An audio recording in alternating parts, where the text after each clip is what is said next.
මාළි ඔයා මනුරට කිව්වද අපි එනවා කියලා? සාමාන්‍ය කියන දේ කරන දේ කියන જાතියේ ගති ලක්ෂණ තියෙන කෙනෙක් විදිහට නිර්මල උදේ 6 වෙද්දී වාහනේ එළියට අරන් ඉවරයි.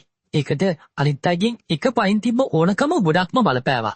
ඔව් පබසර තෙතරීම නගිනවා ලොකු අයියා. ඒ වෙනකොටත් මාණික් කීටි එයාගේ ජංගම දුරකථනයෙන් මනුරුව සම්බන්ධ කරගෙන. ඉතින් නිර්මල ඔළුව වන්න ගමන් වාහනේ මහරගමට හැරෙව්වා. ඒ කියන්නේ ඒ ගෙදර දවස් දෙකකට වසායත කියන එක තමයි.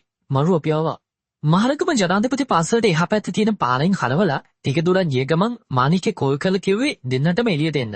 ඉතින් වාහනේ ගේට්ටුව ළඟ නතර කරනකොටත් මනුරුව අම්ම එක්ක දොර ළඟට වෙලා ඉද්දී පබසර පිටිපස්සෙන් ඇවිත් අම්මගේ කමවලට හාද්දක් තියලා බෑග් එක අතර ගන්නකොට නිර්මලට ඒක දැකලා කටකොඩින් ලා හිනාවක් ගියා. කට්ටිය නම් පරිස්සමෙන් ගිහින් එන්න ඕන හොඳේ. නිර්මල පුතාට එන්නේ උණ ගැනලා තියෙන දන්නේ මේ අට්ටරයෝ ටික බලාගෙන. මනුරු පබසර එක්ක ඒ දෙනාගේ බෑග් පිටිපස්සේ සීට් එකේ පස්සට දාද්දී අම්මා නිර්මල හිටපු සීට් එක ළඟට ඇවිත් වීදුරු පහත් කරපු ద్వාරයට අත්තියන් කියෙව්වේ. ඉතින් නිර්මල හරි සංසුන් විදියට ඒ කතාවට hina වුණා. ඒකනේ උණ හැදුනොත් කට්ටියම බලාගන්නේ විදි මාම. අනේ අහිංසක දරුවා. ඔය මනුරුට එහෙම සීතලේ ඇලවල් වලට පනින්න දෙන්න එපා පුතා. මේ කොල්ලට වතුර පාරක් දැක්කොත් ඇඟේ මොකෙක් හරි නලියන්න ගන්නවා. නිර්මලට ඇස් පොඩි කරන් hina වෙනවා ඇලෙන්න වෙන දෙයක් කියන්න බෑ. මොකද ඒ වෙලාවේ එතනට පබසර ඇවිත් වාහනේ දොරට ඇන තියාගත්තා. ඔව් නැන්ද බය වෙන්න එපා. ඒ නලියන එකාට හරියන නියම බඩුව අපි ගාව තියෙනවා. ඒ නිසා මේ පාර නැන්දට හීනෙන්වත් බය වෙන දෙයක් නෑ නැන්දා. පබසර යාළුවගේ සුබසිද්ධිය උදෙසා එතන අම්මව ගානට ෂේප් කරන විදිය බෑග් පිටිපස්සට දාන මනුරුට ඇහෙන්නේ නෑ. ඊටත් දැන් නිර්මලට එක පාටම පනින්න ආපු හිනාව හරි අහිංසක විදියට තොල් තද කරන් නවත්ත ගනිද්දි මනුරුගේ අම්මා හොඳ බඩුව තමයි ඒ කතාව කිව්වේ. නිර්මල පුතා මේ තුන්දෙනාගේ ඉනත ලණුකඩ ගහලා තියාගන්න හරිද? මේ කොල්ලා ඊට හපන්. ඔය කඳු බෑවුන් ළඟට එහෙම යන්න දෙන්න එපා. ඊළඟට බුද්ධිකට දෙන්න මට කොල්ලෙක්ම වන්න වෙයි. බුද්ධික කියන්නේ පබසරගේ තාත්තා. ඉතින් පාන්දරම අම්මා විසින් සියල්ලන්ගේ එරණි ගලවපු නිසා පබසර සද්ද නැතුව හොරා වගේ මනුරු ළඟට ගියා. යන්න කලින් දුන්නු උපදේශ මාලාව එක්ක නිර්මල ඒකට වග කිව යුත්තෝ හොරාට මනුරු අස්සේ හැංගෙන විදිය ලාවට බෙල්ල ඇල කරන් බලන් හිටියා. හරි එහෙනම් කට්ටියම හරිනේ. ඔක්කොම හරිවන වෙලාවේ නිර්මල ඒ අහද්දී මනුරු මාණික් හිටපු පිටිපස්සේ සීට් එක නගින ගමන් හිටියේ. ඉතින් පබසරත් ඒකම පිටිපස්ස නගින්න හදද්දී පබසර එන්නේ ඉස්සරහට. නගින කකුල් තියද්දීම වගේ නිර්මල ඒ කිව්වේ හරියට එයාට පිටිපස්සටත් ඇස් තියනවා වගේ. ඉතින් කොල්ලා පොඩි හිනාවකුත් එක්ක ඉස්සරහට නැග්ගම නිර්මල අල්ලන් ඉන්න සුක්කානම කැරකුඩියේ දෝලේ ඉරිබල්ලා. කට්ටිය බඩගිනි වුණොත් කියන්න. හෙටකල් මම නවත්තන්නේ නැහැ. ටික දුරක් ගිහින් නිර්මල කිව්වේ පිටිපස්සින් දෙන්න දිහා ඉස්සරහ කණ්ණාඩියෙන් බලන්. මොකද ඒ වෙද්දි මාණික් කීටියේ නිදි කරන ගම. ඒකත් මනුරු ගැන්ඩට බල වෙලා. ඊටත් මනුරුත් නිදි කරනවා. මොකද තාම හරියට ඉදිරිය වැටලා තිබ්බේ නැහැ. කොහොම හරි අන්තිමට මනුරු ගැන්ඩට බල වෙලා නිදි කරපු කෙනා අවසානට නතර වෙලා තිබ්බේ මනුරුගේ ඔඩොක්කුවේ හරි බරි ගහලා හොඳට ඔලුව තියා. අයියට නිදිමත නැද්ද? මාණික්ගේ මනුරු දැන් සෝලින්දේ. ඒත් ඉස්සරහා සිට්වල දෙන්න තාම පියවිසියෙන්. නෑනේ මේක මං හැවදිස්සමේ යන්නේන පාර. ඒක විශ්ව පොරුදුයි. නිර්මල ඉස්සරහා බලාගෙන කියලා අන්තිම වචනේදී පබසර දිහා බලන් කියනකොට එයා ඒ විදිහට හිටියේ නිර්මල දිහා බලන්. පබසර නිදිමතයි නම් නිදා ගන්න. මොණි රදවජත් සංසුන් හිනාවකින් එයි කියලා ඉස්සරහා බලාගෙනදී පබසර නෑ කියන ඔළුව වන්නලා දොර පැත්තට හේතුවක් දාගෙන සම්පූර්ණයෙන්ම නිර්මලගේ පැත්තට හැරුණා. අර කුම්භකර්ණ නිදාගත්තට මට නම් බලන්න දේවල් තියෙනවා. කකුලකුත් නවාගෙන සීට් එක උඩින් හරි සනීපෙට ඉඳන් පබසර ඒ කියනකොට සුක්කාටම අත්හද කරගත්ත නිර්මල එනි හිනාව කටකොන්ට දාගත්ත මදහසකින් පිට කරලා ජනේලෙන් එළිය බලාගත්තා. ඒත් දෙයක් පේන තරම් එළියක් වැටලා තිබ්බේ නෑ. එතකොට පබසර අර කියන එයාට බලන්න තියෙන දේවල් ඇත්තේ කොහෙට වෙන්නද? උත්තරේ දැනගෙනම මදහසට එහා නොයා ඉන්න නිර්මල ලොකු උත්සාහයක් ගත්තා. සින්දුවක් දාමු. ඒතකොට කම්මැලි නැද වෙයි. ඉතින් පබසරකින් ආවේ වෙලාවටම ගැලපෙන යෝජනාව. ඒ යෝජනාවට පිරමලක් එකලා කැමතුණු නිසාද කොහෙද කලාතුරකින් වැඩ කරන වාහනේ රේඩියෝ පන ගැන්නුවත් වගේ මොවින් පෙරේරා මහත්මයා එයාගේ ලස්සනම සින්දුවක පද මුහුණන්න ගත්තා. පබසර රන් පවලු මේබතු කැන් නොපලු රජ කිරුණු අකය නැතේ ඔබේ හද මල් උයනි නැලවෙන මල් පවනි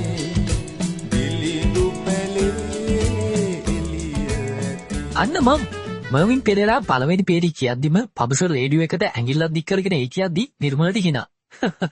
ඒකනේ ඒක නම් හැමදාම අහන්න වඩ සින්දුවක්. ඒකටම හරියන්නේ නිර්මල එහෙම කිව්වේ සින්දුවේ තාලෙට දබර ඇඟිල්ලෙන් සුක්කාරමඩ තට්ටු කරන ගම. ඉතින් පිටිපස්සේ නිදිසුව විඳින දෙන්නට ඒ රන් පමුළු වැල මගේ ඇරුණා. කොහොම හරි මගක් හරියදී නිර්මල කන නවත්තද්දි හොඳටම උදේ වෙලා. ඒකත් ඩෙමෝන් නැල්ල ඉස්සරහම තියෙන එතනින් යන්නේද කාගෙත් ඇස් ගන්න ගොඩක් අය යන්නේන තනක් උනේ එකෙන් නන්දිරීකරණය වුණු කොළඹින් මෙදිලා කඳු අතර සීතයට ගුලි වෙන පරිසරයට ආවා කියන හැඟීම මොනවද දුන්නා. මේ බලපන් මල්. එතන පාත්‍ය පුරා පිපිලා තිබ්බේ සුදු පාට පෙති ගොඩාක් තිබ්බ මල්ලේ ආයා. ඉතින් ඒ දිහා බලන් පබසර කෑ ගහනකොට මනුයි මාණික්කය දෙන්නත් එතන දුවංගාවේ ආත්මිකට මල් දැකපු නැති අය වගේ. ඒව ලස්සනයි. දැක්ක ගම මාණික්කය එන සීතලට අත් දෙකත් බැඳගෙන කියද්දි එතන හිටපු මනුරු මූල්ට ආපු හිනාවක් එක්ක එයා දිහා බැලුවේ පොඩි ළමෙක් දිහා බලනවා වගේ. ඔයා වගේ.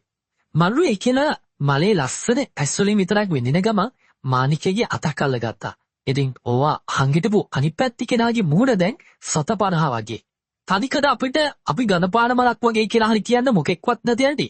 මල් පෙන්දන කතා කරපු කෙනා ඒ කියන් කටත් හදාගෙන එතනින් යද්දි අප්පර්සන් හිටපු දෙන්න ඒ දෙන්නගේම ලෝකේ තනෙවුනේ පදසරේ කටහන කියන්නේ ළඟින් ගිය කුරුමිණි කෑ ගැහුව ගන්නට දාලා.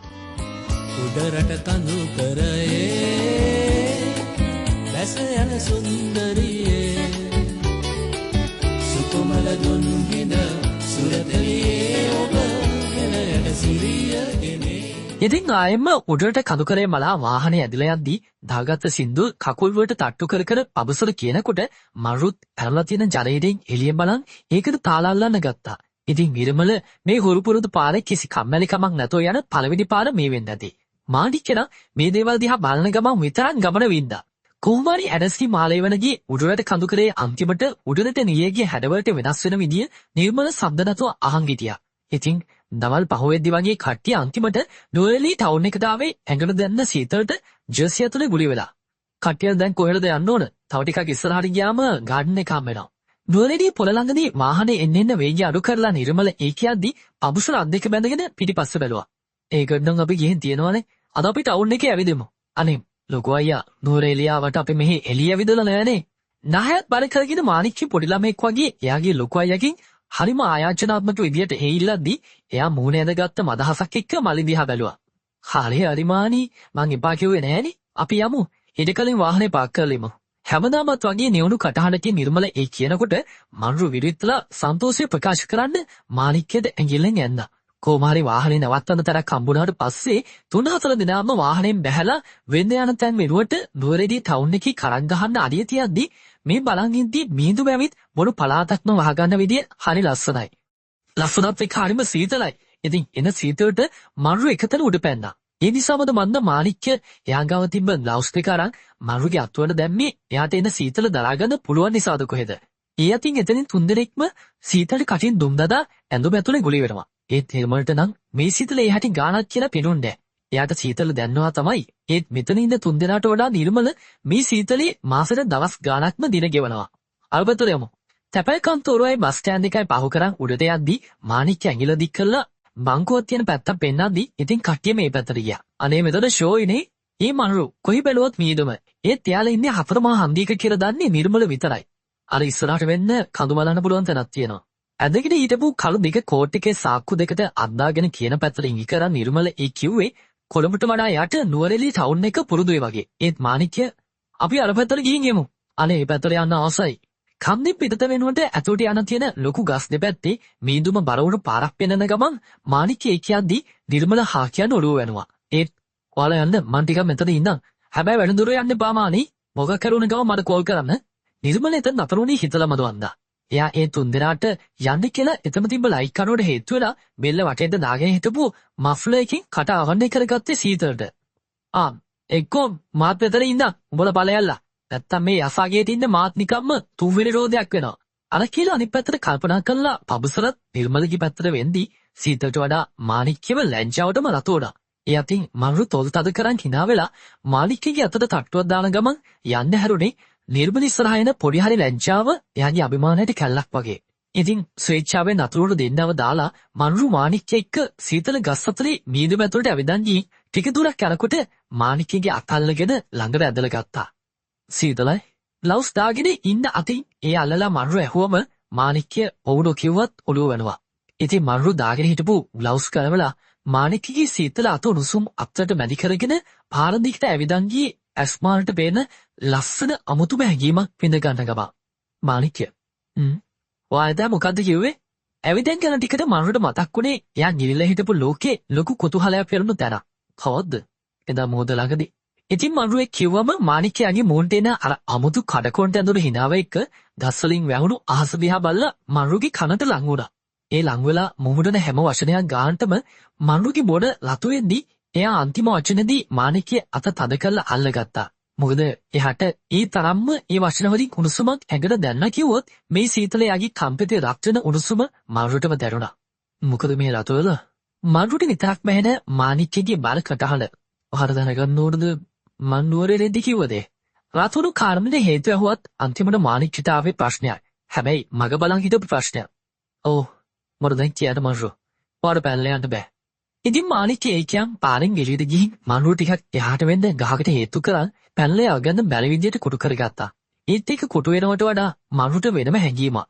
ඒ නිසාමද බන්දා එයා මාණික්කේගේ සීතල ඇඳුමේ ඉඳිලා එයාගේ කන්ට ලං වුණේ.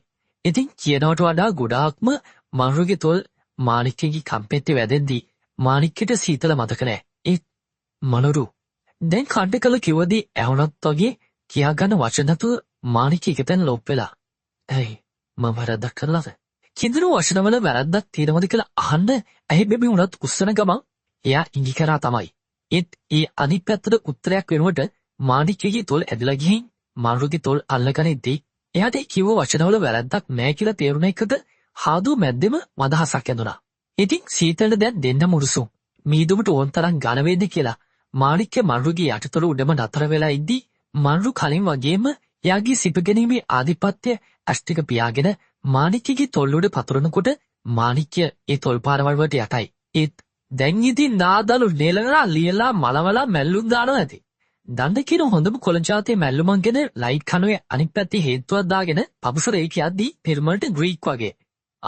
නෑ සීතලයි අප්පා. අර දෙන්නම් දොර ගියාත් දන්නේ. අපිත් යන් අර පැත්තට. කලින් නිර්මල පෙන්නපු පැත්තට ඇඟිල්ලක් දික් කරන ගමන් පබුසරේ කිව්වේ තවත් එතන ඉන්න බැරි නිසා. ඉතින් නිර්මලත් හා කියන ඔළුව වැඩුවා. යමු. පබුසරට ගොඩක් සීතලද? වාහනේ යන පාරේ අයිනට වෙන්න දෙන්න එක්ක ඇවිදන් යන ගමන් සාක්කුවට අත්බස්සගෙන නිර්මල ඒ ඇහුවේ දැන්න සීතලට කනගාටුවෙන් වගේ. ඒක ෂේප් වංගුවක් ළඟදී යන වාහනයකට මෙල්ල හරවලා හැඳන් හිටපු හොඩියේ සාක්කුව ඔස්සේ පබුසර අත් ගොලි කරගත්තා. ඒ වෙලාවේ එතෙන්දන් ගොඩාක් මීදුම. නිර්මලගේ එහා පැත්තේ තිබ්බේ යකඩ වැටෙන් වෙන් කරපු මෑවුම. ඊට උඩින් මීදුමෙන් වැහුණු අහස උඩට දෙව ගස්.